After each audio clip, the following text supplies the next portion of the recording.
Good morning. I'm Simone Del Rosario. It is 8 a.m. on this Black Friday. I hope you had a wonderful Thanksgiving with your family. Now, let's get you caught up on the news. This is your morning update.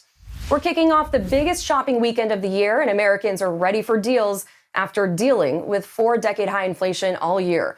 A record 166 million people are expected to shop now through Cyber Monday, of about 8 million from last year, according to the National Retail Foundation. The group expects sales will grow, slowing down to 6 to 8% this weekend, down from last year's 13.5% growth.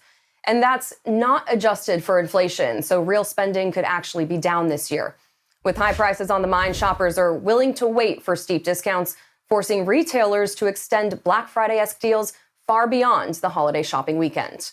Elon Musk is giving blanket amnesty to suspended Twitter accounts that may have posted hate speech and other company violations. The new chief said he'd reinstate suspended users next week as long as they haven't broken the law or engaged in egregious spam. Musk continues the trend of making his leadership decisions via Twitter polls. 72% voted in favor of general amnesty. And this comes about a week after Musk reinstated former President Donald Trump's account after another poll with 52% in favor. Trump has so far declined to tweet on the platform.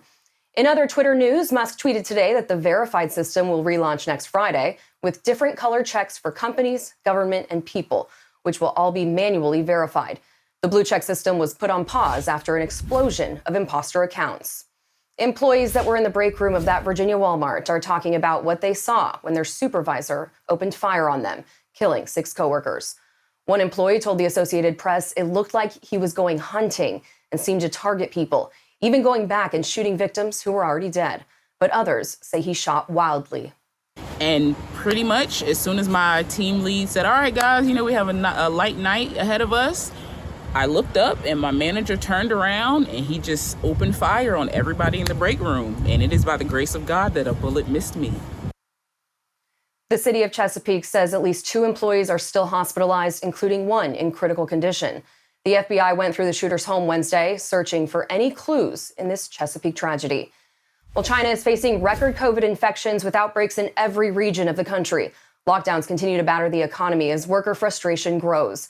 Employees clashed with authorities at this major iPhone factory in the Henan province this week, rebelling over lockdown conditions and pay. Now the company Foxconn is offering severance payments of $1,400 to get disgruntled workers to leave. Conditions in China are rippling through the global oil market as experts see demand weakening. A measure of Asian crude consumption tumbled to a 7-month low. Well, the U.S. is facing a tough match against England today in the World Cup. After settling for a draw against Wales, the American team is fighting to get to the knockout stage in its group, going up against a team that's not only the favorite, but cruising from its decisive 6-2 victory against Iran earlier this week. That kickoff is at 1 p.m. Central. Meanwhile, one of the best players in the world went down with a severely sprained ankle Thursday. Brazil's Neymar limped off as his team held on to win against Serbia. Brazil is the overall favorite for the Cup, but it is not clear whether Neymar will be able to play in their next match Monday against Switzerland. Well, whether you're spending today hunting for deals or watching the match, I hope you enjoy this Black Friday and those leftovers. We'll be back at noon with your top headlines.